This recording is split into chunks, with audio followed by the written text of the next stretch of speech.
Varicose veins కి సరైన చికిత్స కోసం సంప్రదించండి ఎవిస్ హాస్పిటల్.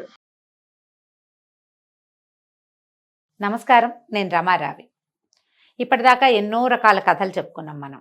జానపద గాథలు, రాజుల కథలు, కొన్ని చరిత్రకి సంబంధించిన కథలు, భక్తి కథలు, దైవభక్తి కథలు, తర్వాత బోధిధర్మ కథలు, ఇట్లా ఎన్నో కథలు చెప్పుకున్నాం. ఇందులో కొన్ని నీతి కథలు కూడా చెప్పుకున్నాం. సరదా కథలు, కాలక్షేపం కథలు, చిన్న చిన్న తెలివైన కథలు చాలా చెప్పుకున్నాం కదా. ఈ నీతి కథలు, తెలివైన కథలు, వీటికి ఆధారభూతమైన మొట్టమొదటి కథా ప్రపంచం ఏంటంటే పంచతంత్రం.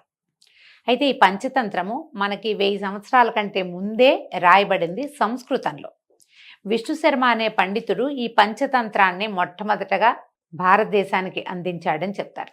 అయితే విష్ణు శర్మ గారు సౌత్ ఇండియన్ అని, ఆ విష్ణు శర్మ గారు తన కథల్లో చెప్పిన మహిళారోప్యం అనే నగరము చెన్నైలో ఉన్నటువంటి మైలాపూర్ ప్రాంతం అని అంటారు.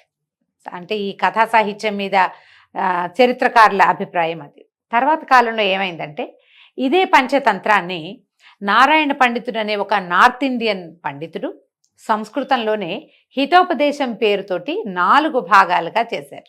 విష్ణు శర్మ గారు 5 భాగాలుగా చెప్పారు. అవేమిటి? మిత్రలాభము, మిత్రభేదము, అపరీక్షిత కారకము, లబ్ధ ప్రణాశము, కాకోలుకీయము, ఈ 5 భాగాలు. అయితే మనకి నారాయణ పండితుడు మాత్రం మిత్రలాభం, మిత్రభేదం యథాతథంగా ఉంచి సంధి విగ్రహము అనే 2 పేర్లతోటి మిగిలిన 3 భాగాలని క్లబ్ చేసేసి 2 భాగాలుగా చేశారు. మన తెలుగువారైనటువంటి తెలుగు జాతి గర్వించదగిన చిన్నైసూరి గారు, పరవస్తు చిన్నైసూరి గారు అని చెప్తారు. వీరిదే మనం బాల వ్యాకరణం చదువుకుంటాం.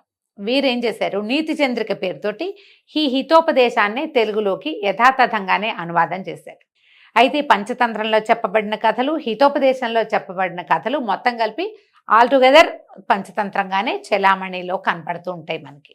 ఇవన్నీ సంస్కృతంలో మొదట ఏర్పడితే తర్వాత ప్రపంచంలోని ఎన్నో భాషలలోకి ఇవి అనువదించబడ్డాయి. మనం పిల్లల స్టోరీస్ అనగానే పంచతంత్ర మొట్టమొదట చదువుకుంటాం. ఈ పంచతంత్ర అంటే మనకు తెలుస్తూనే ఉంది, నెంబర్ కనపడుతుంది. 5 రకాల తంత్రాలు. ఈ 5 రకాల తంత్రాలు ఎందుకు, ఏమిటి? సరదాగా వినే కథగాను ఉండి ప్రతి వాళ్ళకి నీతిని బోధించేవే ఈ పంచతంత్రాలు. ఇందులో తెలివి కలిగిన వాళ్ళు ఎట్లా ప్రవర్తించాలి, తెలివి తక్కువ వాళ్ళు ఎలా ప్రవర్తిస్తారు, సమయానుకూలంగా ఎట్లా ప్రవర్తించాలి, అత్యాశ, లోభము, ధనాశ అలాంటివి ఉండటం ఎలా ఉండొచ్చు, ఎలా ఉండకూడదు, ఆశపోతులు ఎట్లా ప్రవర్తిస్తారు, ఆశపడితే ఏమవుతుంది అనేది ఎన్నో రకాల కథల్లో చెప్పబడతాయి. బేసిక్ స్టోరీస్ అన్నీ కూడా జంతువుల కథలుగానే మనకు కనిపిస్తాయి. మనుషుల కథలు కూడా ఉన్నాయి. మనమే సుమన్ టీవీలో ఎన్నో కథలు చెప్పుకున్నాం పంచతంత్రం నుంచి.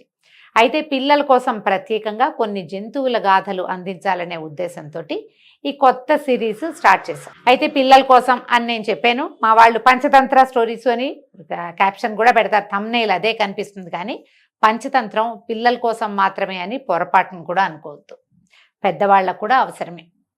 ఇవి రాజనీతిని, తెలివితేటల్ని పెంచుతాయి. రాజనీతి అంటే ఈ రోజులో మనకు రాజనీతి అక్కర్లేదు, జనరల్గా రాజులు లేరు కాబట్టి. కానీ నీతి ఎవరికైనా అవసరమే. కార్పొరేట్ స్టోరీస్గా ఇవి ఉపయోగపడతాయి. ప్రజల్ని ఎవరినైనా సరే మన దారికి తిప్పుకోవటం ఎట్లాగా, లేదా మనం దారి వెళ్ళిపోతున్న వాళ్ళని సరైన దారిలో పెట్టడం ఎట్లా, లాంటి సాధారణంగా అవసరమైన విషయాల నుంచి పెద్దవి రాజ్యాధికారాన్ని చేజిక్కించుకోవటం ఎలా అనేది అంత పెద్ద విషయాన్ని కూడా ఈ కథల్లో చిన్న చిన్న యానిమల్ స్టోరీస్ తోటి, జంతు కథలతోటి చెప్పారు. అయితే ఈ భాగాలన్నీ మనం మొత్తం కలిపి కొన్ని హితోపదేశం నుంచి, కొన్ని పంచతంత్రం నుంచి తీసుకుని రకరకాల కథా రూపంలో ఇవాళ నుంచి అందించాలని ప్లాన్ చేస్తున్నాం. ప్రతి నెల కొన్ని కథలు తప్పకుండా ఈ సిరీస్ పేరుతోటి వస్తాయి. పిల్లలు వాళ్ళంతటా వాళ్ళు వినడానికి బాగుంటుంది. పెద్దవాళ్ళు కాలక్షేపం కోసం వినొచ్చు. మీరే విని మీ పిల్లల కోసం కూడా చెప్పుకోవచ్చు. పెద్ద కథల్ని కూడా సాధ్యమైనంత బ్రీఫ్ చేసి చెప్తాను నేను.